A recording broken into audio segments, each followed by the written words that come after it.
ఏదైనా ఒక రోజు మక్తల్ కంచి నారాయణపేటకు పోయే వరకు దాదాపు 180 గుంతలున్నాయి.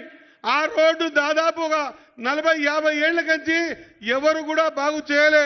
అటువంటి రోడ్డుకి శాంక్షన్ ఇప్పించి ముఖ్యమంత్రి దగ్గర మాట్లాడి 210 కోట్ల రూపాయల 4 లైన్ల రోడ్ ఇచ్చినటువంటి సీఎం గారికి అదే మాదిరిగా కోమటిరెడ్డి వెంకరెడ్డి గారికి నా హృదయపూర్వక ధన్యవాదాలు తెలియజేస్తా ఉన్నా.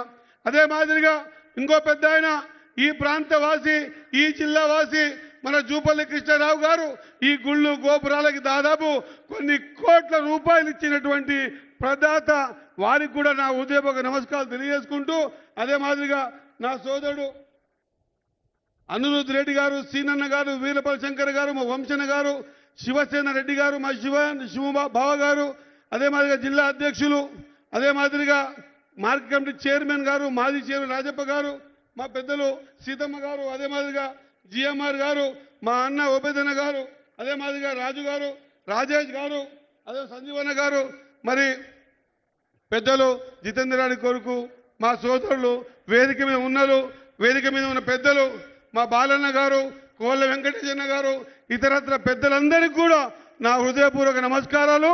అదే మాదిరిగా ఇంత పెద్ద అశేష జనవాహిని ఏమీ లేదు వీని దగ్గర అంటే వీని వెనుక మేమున్నామని ఆ రోజు ఎల్లమ్మకుంటలో టికెట్ డిక్లేర్ అయిన తర్వాత ఇదే రేవంత్ అన్నకు మాటిచ్చి అనార్ సీఆర్ని గెలిపించి మీకు గిఫ్ట్ గా ఇస్తామన్నటువంటి ఇచ్చినటువంటి నా కాంగ్రెస్ పార్టీ కార్యకర్తలందరికీ కూడా చేతులెత్తి హృదయపూర్వకంగా నమస్కారాలు, ధన్యవాదాలు తెలియజేస్తా ఉన్నా.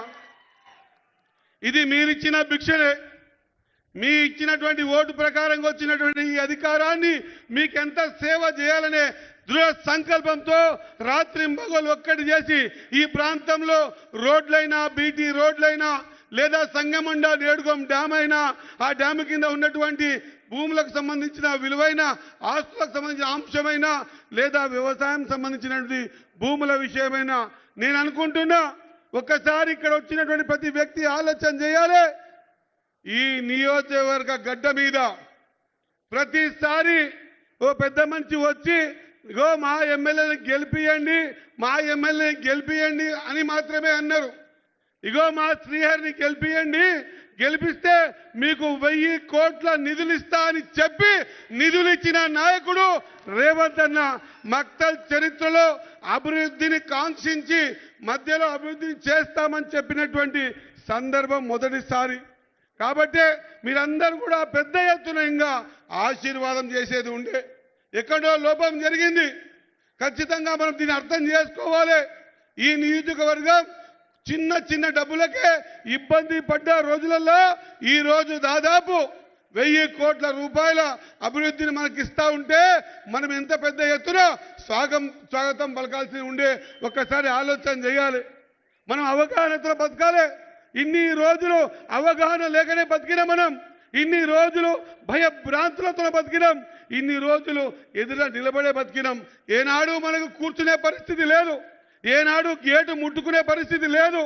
ఇంకా కూడా మనం దానికించి బయటికి రాకపోతే, మన జీవితాల్ని మనం మార్చుకోకపోతే, మన ఆలోచన విధానాన్ని మనం మార్చుకోకపోతే, మనము కూడా మనుషులమే అని మనం గుర్తుపట్టకపోతే మన జీవితాలను ఇంకెవరు మార్చాలి? ఈరోజు ప్రజాప్రభుత్వం మీరిచ్చిన ఆశీర్వాదం